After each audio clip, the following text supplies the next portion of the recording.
ते महाराष्ट्राचे मंत्री तुमचे आमचे नेते, छगन भुजबळ तुमचे आमचे सगळ्यांचे. मग सगळ्यांचा नेता असं कसं म्हणू शकतो? डायरेक्ट विरोध कसा करू शकतो?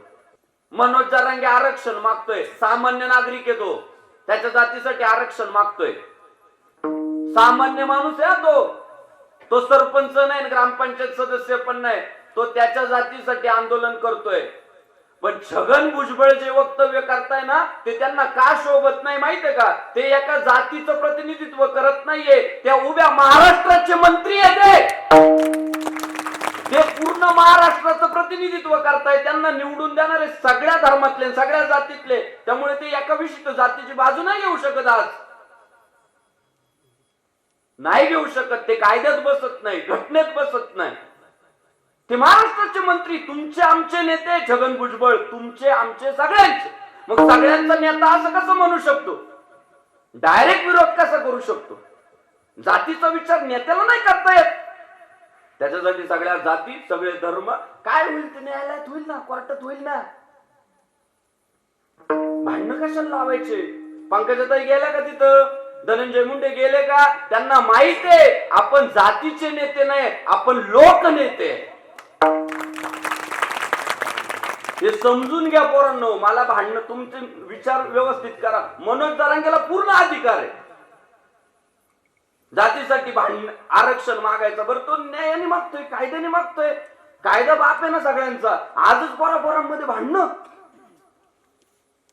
या धोक्याच्या घंटा आहे. पोरांनी माथे जागे ठेवा. तुम्हाला व्हॉट्सअपला, सोशल मीडियाला, पर्सनल अकाउंटला काय येतंय मला माहित नाही सध्या.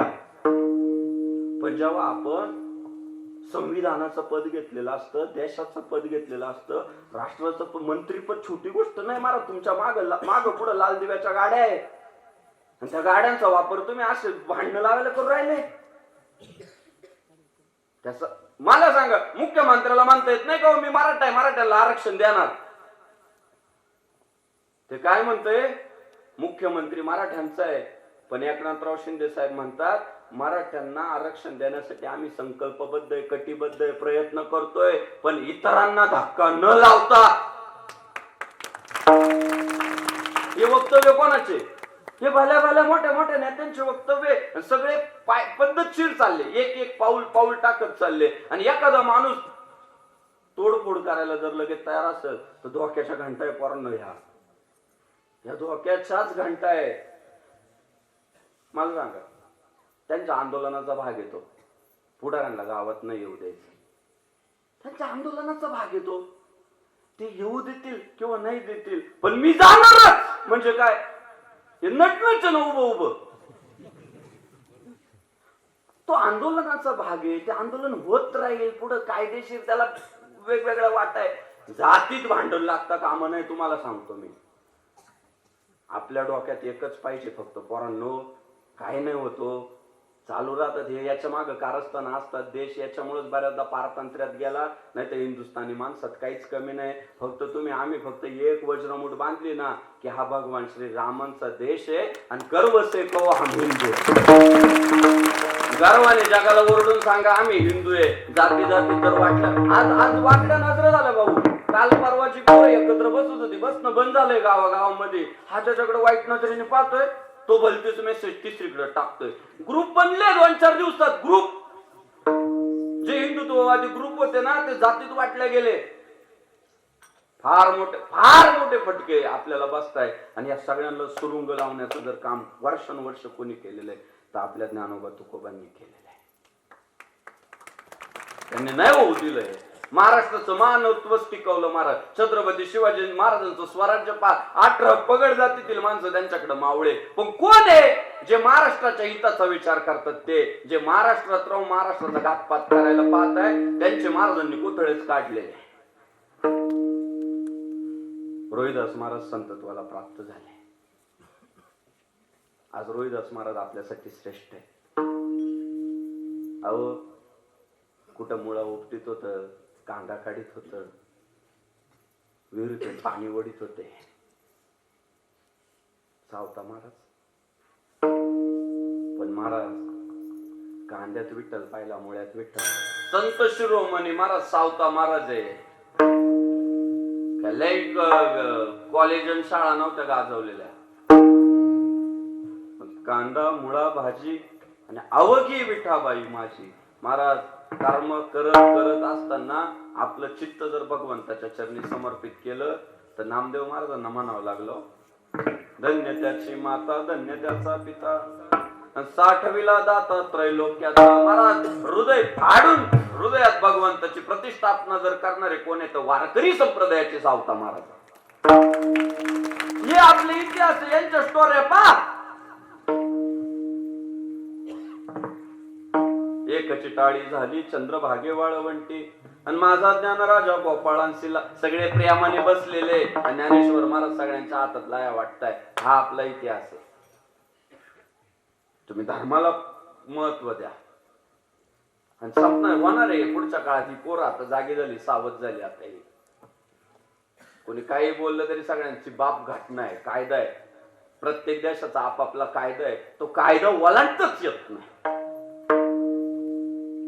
घटना ओलांडताच येत नाही, ती नाकारताच येत नाही. आपण आपल्यात का भांडायचं? उद्या मी म्हणल मी नाणेगावचा मालक, ते घटनेत बसलं पाहिजे ना.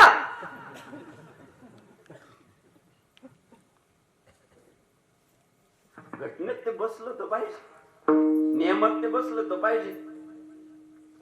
तुम्ही लगेच तलवारी घेऊन आले, काय होईल? थांबा थोडं, थांब. भांडू नका, मुद्दा आहे भांडू नका. नकाच भांड. प्रयत्न तेच आहे, भांडण झाले पाहिजे.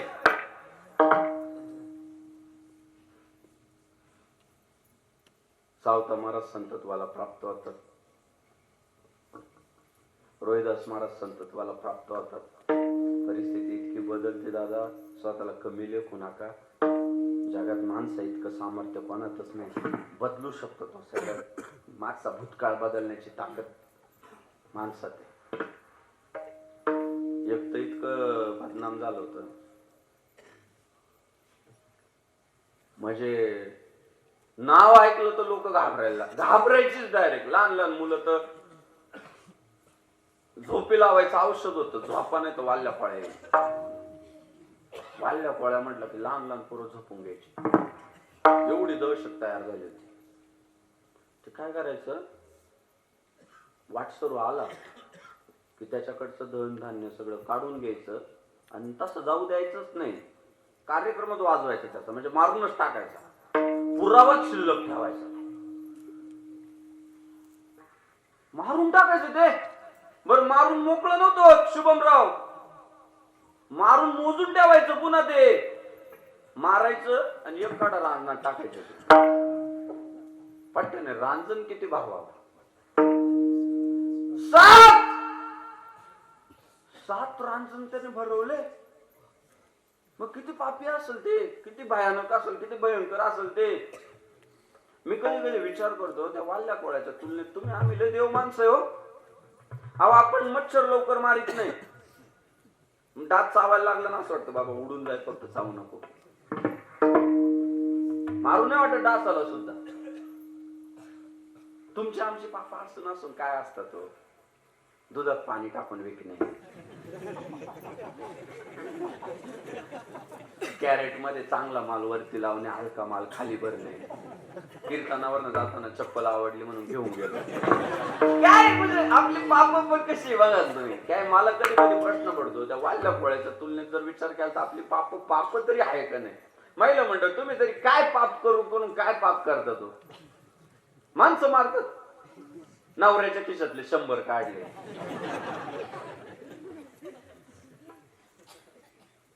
फिल्टर करून फोटो अपलोड केला. सध्या तेल जोरात चालू. असल्या फिल्टर त्यांच्याकडे असतात, आपल्याला माहित नाही काय काय ऍप. फोटो फिल्टरचे परिणाम आहे रे. फिल्टर असले आले ना भाई, ते समोर आल्यावर अरे बापरे, नजारा तो कुछ और है. त्यात ब्युटी पार्लर वाल्यांनी लय पाप करायचं काम चालू. कशी असू द्या, हिरोईनच बनवून टाकतात त्या. आमच्या अनेक पोरं फसले, त्याला जबाबदार फक्त ब्युटी पार्लर वाले. असामान्य अशा स्वरूपाचं भगवत स्मरण त्या व्यक्तिमत्वानं केलं. काळ इतका बदलला, काळ इतका बदलला, ज्याला रोया चपला शिवून दे लोक म्हणत होते ना, त्या माणसाची अवस्था इतकी वाढली, परमात्म्याला वैकुंठ सोडावं लागलं आणि त्या व्यक्तिमत्वाच्या शेजारी येऊन बसला आणि चपला शिवू लागला. देव देव, आम्हाला इथं नारदाच्या गादीवर उभं राहून म्हणावं लागतो, रोहिदासा संगे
रोहिदासा संगे आणि कबीराच्या मागे शेलेविनी परमात्म्याने वैकुंठ सोडलं. माय बाप रोहिदास महाराजांच्या शेजारी येऊन बसला आणि चपला शिवू लागल्या. मी सांगू तुम्हाला, चपलीला मंदिरात प्रवेश नाहीये, पण चपला शिवणाऱ्या रोहिदास महाराजांचं मंदिर झालं. हा हिंदुस्थानाचा इतिहास. चपलीला सुद्धा मंदिरात प्रवेश, पण चप्पल शिवणाऱ्या रोहिदास महाराजांचे मंदिर झाले. ही छोटी गोष्ट नाहीये, सोपं नाहीये हे.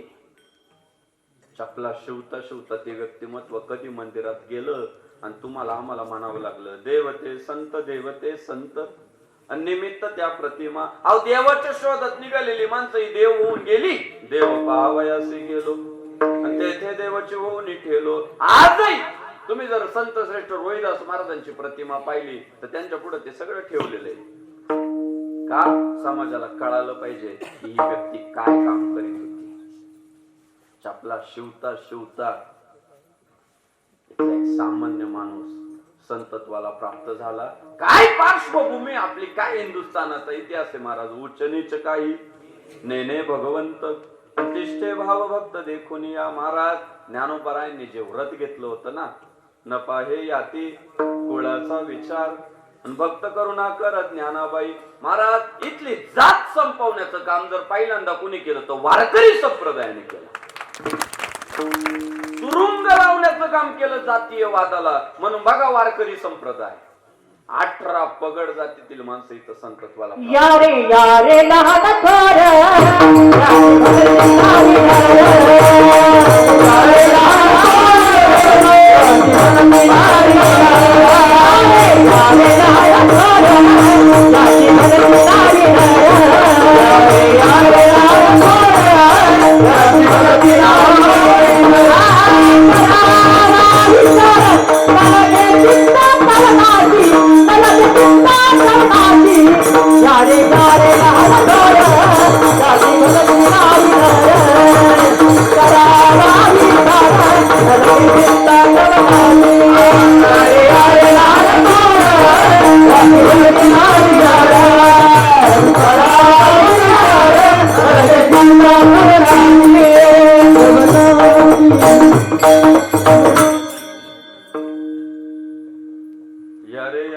लहान थोर याती भलती नारी नर करावा विचारानं लगेच चिंता कौनासी. महाराज एवढं मोठ्या प्रमाणात काम केलं, इथली जात संपवायचं काम केलं. तुमचं आमचं दुर्भाग्य म्हणा, किंवा काय म्हणायचं ते म्हणा. ज्ञानोबा तुकोबांनी जात संपवायचं काम केलं, कीर्तनकार प्रवचनकारांनी जात संपवायचं काम केलं, पण राजकारणी काही आपल्याला ऐकले नाही बाबा, नाहीच ऐकले ते आपल्याला पूर्णच उरले.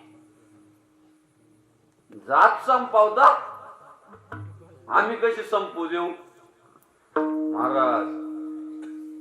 एवढं जोरात काम चाललं होतं ना आमचं, चालू राहणारच आहे ते, बंद पडणार नाही, त्याला यश येणारच आहे, आलेलंच आहे, आलेलंच आहे.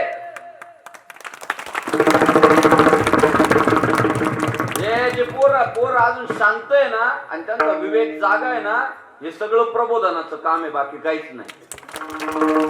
पोरं लय शहाणी झाली आता, पोरं हुशार झाली. तुकाराम महाराज सुद्धा म्हटले, तुका म्हणे नाही जाती सवे काम, ज्याचे मुखे नाम तोचे धन्य. तुकाराम महाराज म्हटले मला जातीशी कर्तव्य नाही रे, त्याच्या मुखात फक्त माझ्या देवाचं नाव पाहिजे. कबीर मोमीन लतीफ मुसलमान, सेना नावी जाण विष्णुदास. ते भगवंताचे दास झाले, विष्णूचे दास झाले, आमच्यात त्यांचा भेद नाही राहिला. म्हणून मी सुद्धा नेहमी सांगतो की आमचा विरोध अब्दुल कलामांना नाहीये हो, अजमल कसाबला आहे. आमचा विरोध अजमल कसाबला आहे. त्याने जय श्रीराम म्हटला तर अडचणच नव्हती काय, पण ते मुंबईत येऊन गोळीबार करायला लागलं, फासावर चढवला त्याला, त्याचा कार्यक्रमच वाजवला. आपलं तत्वज्ञान किती गोड आहे बघा. कसं आहे माहितीये का, भले तरी देऊ कासेची लंगोटी. एवढं मोठ्या मानाचे आपले पोरं, आपला धर्म, आपली संस्कृती जीवाचे कान करून ऐका बरं का. आणि ह्याच पायरीने गेलं पाहिजे, याच्यात कुठंच चुकामुक होता कामा नाही, कुठंच नाही.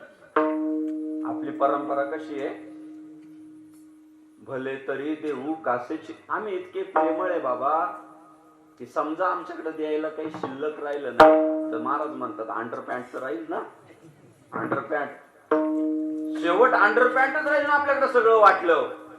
महाराज म्हटले तरी जर एखादं प्रेमाने आलं काहीतरी देच बा, त्याला अंडरपॅन्ट देऊन टाकू. घे बाबा आता एवढी राहिली, देऊन टाकू अंडरपॅन्ट. एवढ्या मोठ्या मनाचे, एवढे सहिष्णू आहे आम्ही, एवढे अहिंसक आहे. पण पुढचं वाक्य लय महत्वाचं. नाठाळाच्या माथी हनु काठी. भले त्यांना कळालंय पिल्ल्यांना, भले तरी देऊ कासेची लंगोटी. चांगले किती लंगोटी देऊन टाकू, पण हो नाठाळ जर असलं, खांद्यावर बसून कानात मुतत असल, डोक्यात काठीच घालणार. ही आपली संस्कृती, ही आपली परंपरा आहे. ती आपण फल बळच शकतो, कोणाच्या पाय द्यायचंच नाहीच दिला पाहिजे, बळच नाहीच दिला पाहिजे. पण समोरचा जर सावरकर फार गोड बोलले होते, पोरांनी पाठ केलं पाहिजे. पोरांना असंच शिकवलं गेलं की एका गालात मारले की दुसरा गाल पुढे केला पाहिजे. तो विचार इतका पसरला देशात, इतका पसरला की एका गालात मारली की दुसरा गाल पुढे करायचा, एका गालात मारली की दुसरा गाल पुढे करायचा. सावरकर फार गोड बोलले होते. स्वातंत्र्यवीर सावरकर म्हटले की अरे येड्या, एका गालात मारल्यावर गाल पुढं करण्यासाठी दुसरा गाल असतो रे, पण एक मान कापल्यावर पुन्हा दुसरी मान नसते ना पुढं करायला. त्यामुळं मानेवर वार यायच्या अगोदर पुढच्याची मान कलम करणं हा मनुष्याचा धर्म आहे. वार व्हायच्या अगोदर, हे संतांचे विचार आहे. नाही भीड मारे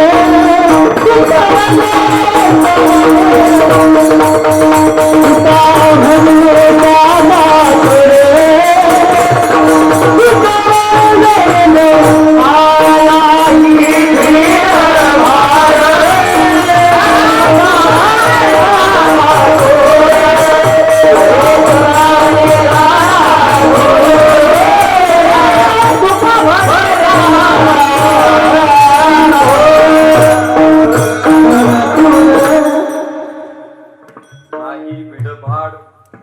मुलगा म्हणे सान थोर. लहान असू द्या नाही तर मोठा असू द्या, घाबरायचं कारण नाही. तीक्ष्ण उत्तरे हाती घेऊन बाण फिरे.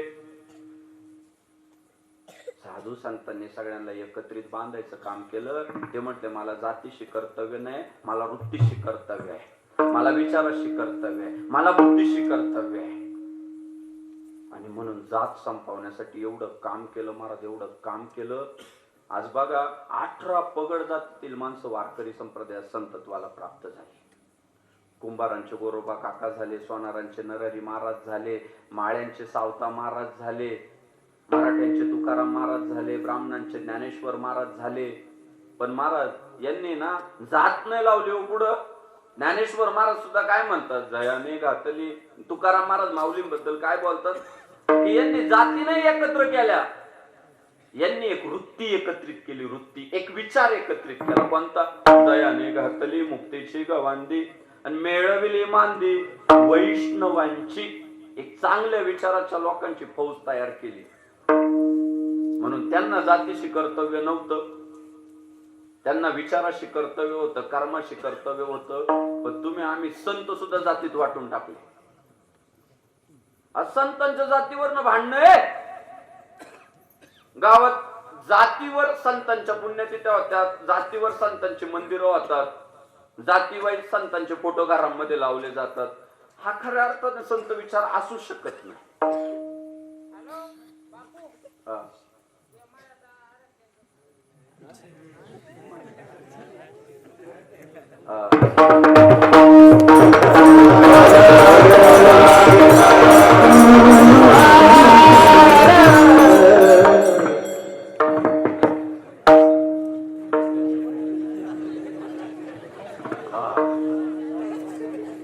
तोच विषय चालू.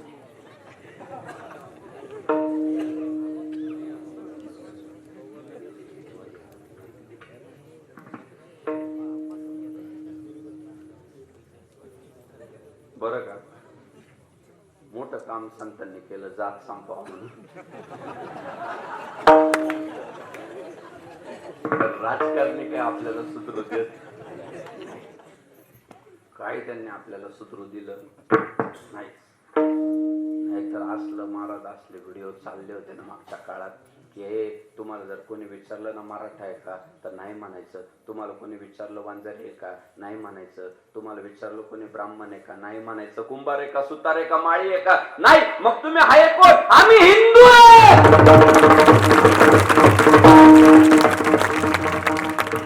आम्ही हिंदू आहे. जात विचारली ना हिंदू सांगा. यांना काय भांडणं लावायचे लावू द्या.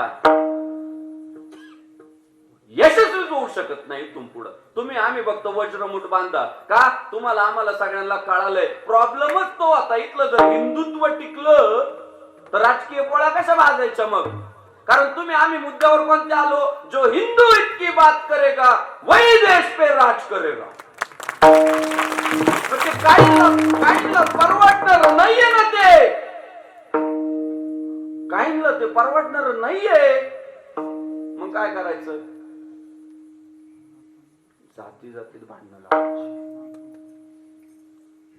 मोठी षडयंत्र चालू आहे. पोरांनी खूप सावध राहिलं पाहिजे, खूप जाग राहिलं पाहिजे. कंधों से बड़ी छाती नहीं होती और धर्म से बड़ी कोई जाति नहीं होती. अरे दीपक ही नहीं बचा तो बाती का क्या करोगे, हिंदू धर्म ही नहीं बचा तो जाति का क्या करोगे. काय करायची ती जात जर धर्मच नाही वाचला. आज धर्म संकटात आहे, त्याच्याशी कोणाला काही घेणं देणं नाहीये.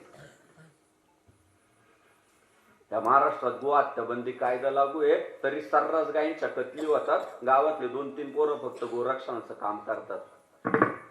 सर्रास गायी कापायचं काम चालू आहे. का षडयंत्र चालू आहे की हा देश शेती प्रधान आहे आणि शेती टिकणार कशावर, तर गायीच्या गोमूत्रावर आणि गायीच्या शेणावर टिकणार आहे, तिचा कस टिकणार आहे. इथल्या गायी संपल्यावर यांच्या शेत्या नापीक होणार आहे.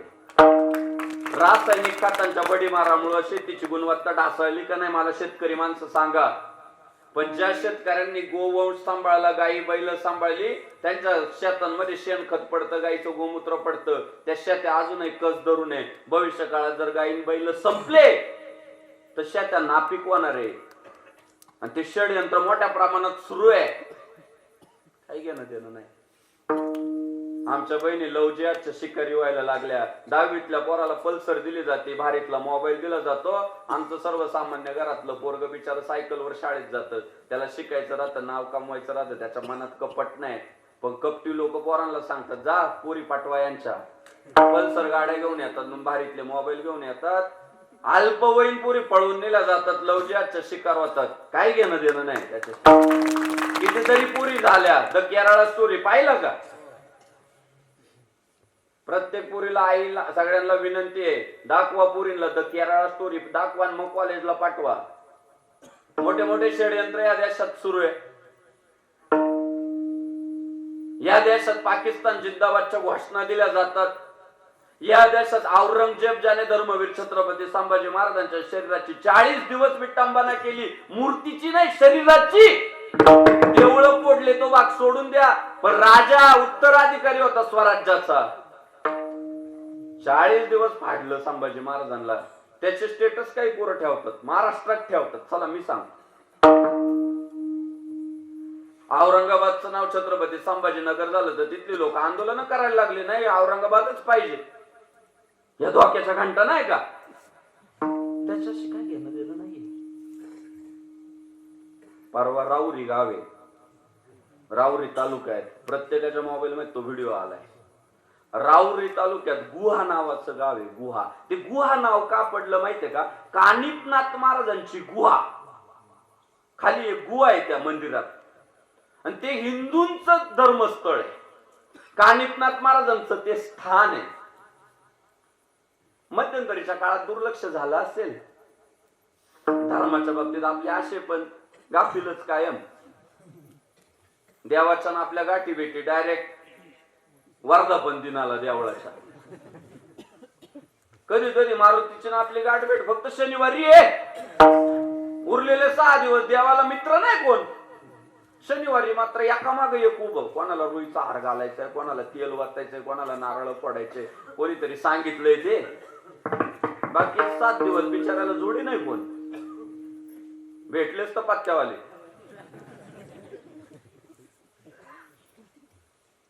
तर दुर्लक्षामुळं तिथल्या इतर धर्मीय लोकांनी त्या मंदिरावर अतिक्रमण केलं. 40-50 एकर त्या देवस्थानची जागा आहे, ती बळकावण्याचा प्रयत्न चाललाय. चालू द्या, तो कायदेशीर विषय. तो काय त्यांच्या तक्रारी झालेल्या आहेत कायद्यात. तो काय कोर्टात ती गेलेली आहे, ती केस पुढे चालू आहे. पण तिथे हिंदू लोक जात होते, आजही जातात. तिथं काकडा भजन चालू होतं. काकडा भजन. तिथल्या परधर्मीय लोकांनी तुमचं काकडा भजन बंद पाडलं. याच्या इतकी मोठी धोक्याची घंटाच नाही दुसरी. चला, हिंदुत्ववादी सरकार आहे. आज हिंदुत्वाचे नारे देशभर चालू आहे, पण समोरचा एक गट आक्रमक व्हायला लागला. आज अबू आझमी गेला होता, तिथं जाऊन नाही दिला आतमध्ये, सोडला नाही त्याला. वेगळं वळण लागल प्रकरणाला म्हणून. समोरचा गट आक्रमक व्हायला जातोय. त्याच्याशी काही घेणं देणं नाहीये. सध्या प्रयत्न असे चालले, यांच्यात कसे भांडणं लावता येते. उद्या आपल्या आपल्यात भांडणं लागले ना, परिणाम एकच होणार आहे, परधर्मीय पोळ्या बाजून घेणार आहे. साधं सरळ लय स्पष्ट बोलतो मी. आणि कोणाला राग येईल नाही तर काही होईल.